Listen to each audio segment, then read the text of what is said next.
Hello and welcome to the Watering Hole. Thanks for checking out this clip. Don't forget to like and subscribe because that'll make the baby Jesus cry, and I know how much you guys love making the baby Jesus cry.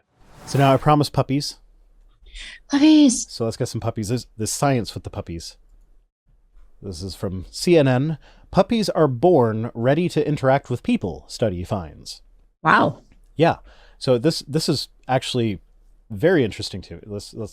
I haven't actually watched this video, so I apologize if there's anything like inappropriate or whatever, but there's puppies, so I'm going to press play.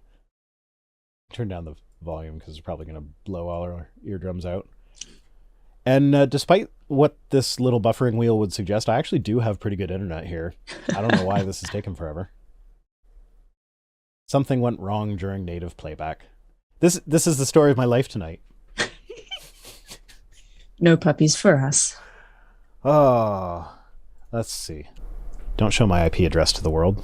That was stupid. I'll have to edit that out at the end. Oh. It's been a day. Yeah. I doxed myself. There we go. Okay, I'm just gonna keep going.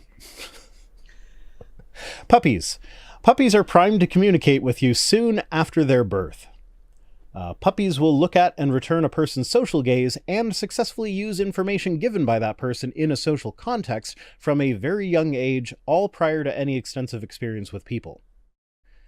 So, wow. So they're talking about like returning your gaze. So like when I look at the dog it will look back at you. Looks back at you and makes eye contact and like does it socially. Like cats do that too. Like that's cats are very much not expressive like dogs are, but like they love eye contact. You make eye contact with a cat, it loves you. It's yours for life. Yeah. Well, I mean, assuming it returns the eye contact, it might just ignore you. But I actually saw an article once that, like, it compared that to like eye contact for cats is like kissing for people. So it's like very intimate to them. And so that's why that's why cats don't really necessarily feel the need to cuddle or whatever. They give you little kisses by looking you in the eye. Oh. Okay, so they did two tasks. One of them was the eye contact one. And then the other one was following a hand gesture, so like pointing to so the researcher would point to a cup, and if the puppy went to the cup, there would be a treat underneath for it. So there's two cups, one with a treat, one without, and they'd point at the one with the treat. And they found the puppies chose the right cup about 70% of the time. Wow. So not perfect, but significantly better than chance. Pretty high for babies. Someone spelled nipple. I don't know why, but why not? Why not? I'm actually listening to Good Omens right now. And wonderful. Yeah, if you don't know why nipples made me think of that, then you need to listen to the audiobook for that, read the book for that, or watch the show. I was going to say, then watch the show and be prepared for season 2. Is it actually coming? It is. I don't know when, but they've said it's definitely happening. Like, they got child actors there. The problem with child actors in these streaming shows is that kids grow up. Like, you gotta get the filming done before they grow up. Yeah, no, it's such a good show. And so amazing. The audiobook that I'm listening to, it's the BBC production. So they got a lot of the actors from the actual show, like David Tennant and nice. what's the name? Michael Sheen. Yep. David Tennant and Michael Sheen are both Aziraphale and Crowley. They got Arthur Darvill. I think they got him playing Pulsiver. Perfect.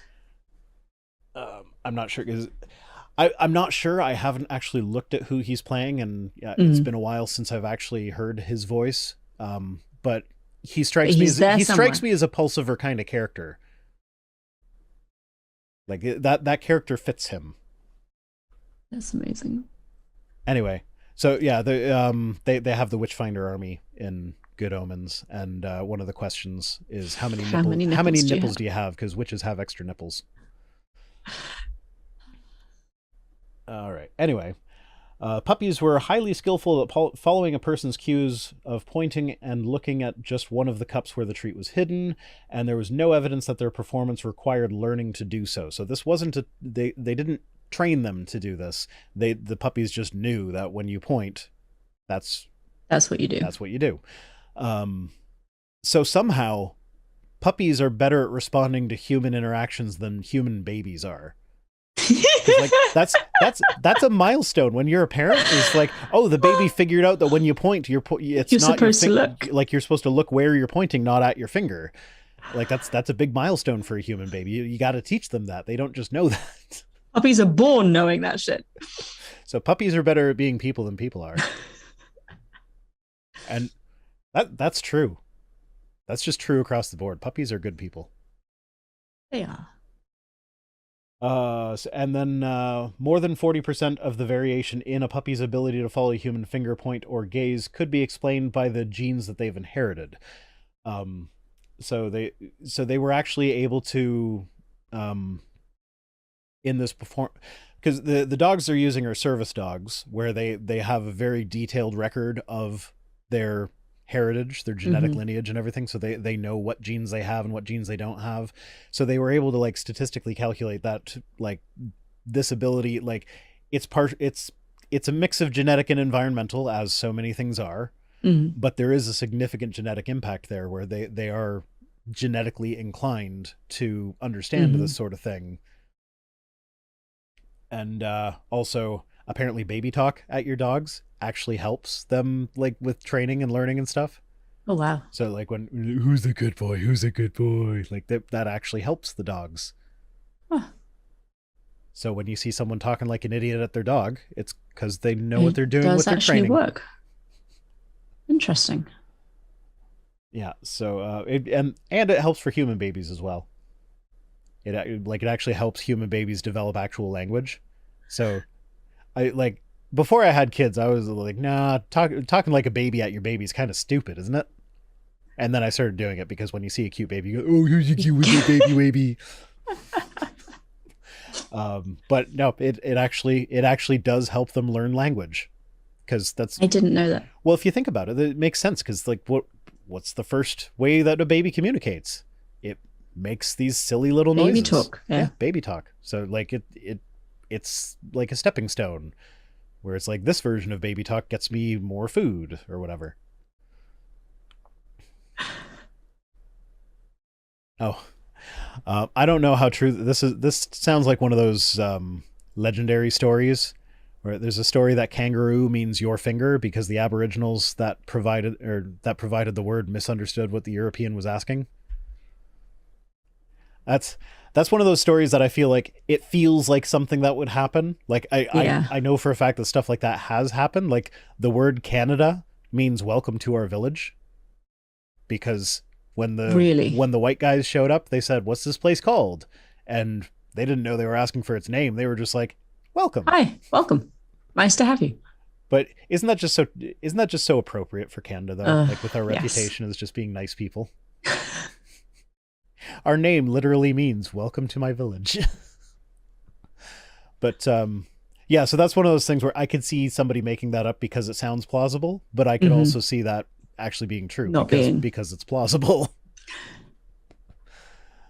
And then they went on to say environment played a role. So the team followed 160 of the puppies to adulthood, and no surprise, they got better at following the human clues as they got older, like even the ones that weren't born with the ability. But what they're saying is that this could give us things to look for in puppies when determining which puppies should be trained as service dogs. Interesting. So like the ones that start out with this innate ability to communicate with humans will probably be easier to train as a service dog. That's very smart. I wonder if it varies by breed. That's one of those things. I don't know how much breed actually plays a part in inherent doggishness. It's a mixed bag. It's not as genetic as a lot of people think, but there is definitely genetic components there. But absolutely the breeds that everybody's afraid of, if they're raised right, there's no reason to be afraid of them. Hmm. Like I've never owned a dog myself, but I've known people that own pit bulls, and the pit bulls were just Yeah, lovely dogs. my kids' mum has always had pit bulls, and they are Yeah, the sweetest. I mean, she trains them really well, but they're the sweetest, cuddliest, like, yeah. teddy bear dogs. But if you raise them to fight, then they're gonna Right, fight. they're going to be aggressive. Scott Dillahunt says Kanata, if I remember the heritage moment correctly. I also remember that heritage moment. It's are you're probably not familiar with these were TV spots that would be like a part of our heritage, and it'd show something Canadian that is like Picture of a moose just walking majestically like across a peat bog. a lot of the times it was like significant discoveries that were made by Canadians. Like the one that I remember most is the neurosurgeon who figured out the smelling toast being a warning sign for is it a stroke when you smell toast I've when you're having. never heard that. You never heard that you smell burnt toast when you're having a stroke? Really? But I will pay Now- attention if I smell burnt toast. I believe it's a thing. It's I'm not the most aware of people. Yeah, no, it's a stroke.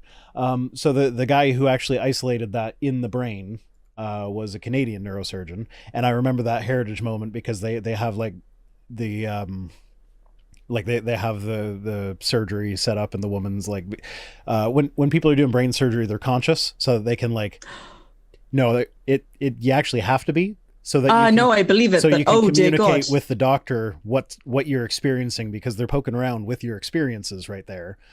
And so like it's just whoever they got to act it just like acted the shit out of it.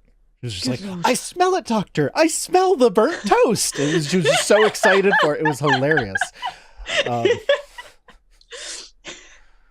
But yeah, that's a part of Canadian culture, is these a part of our heritage moments where like there's just these quick little videos. But yeah, so that's the news items. They were interesting news items. I was going to say good, but the first one possibly not good. Well, I feel interesting. I feel like I was able to address the issue without getting all depressed about the issue.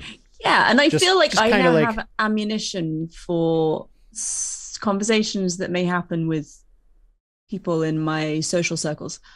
Not ammunition, but like, did you know? Did you know that Focus on the Family was pro-abortion? Was originally pro-abortion. Like not strongly pro-abortion, but they were pro-abortion. But, they didn't come out against it.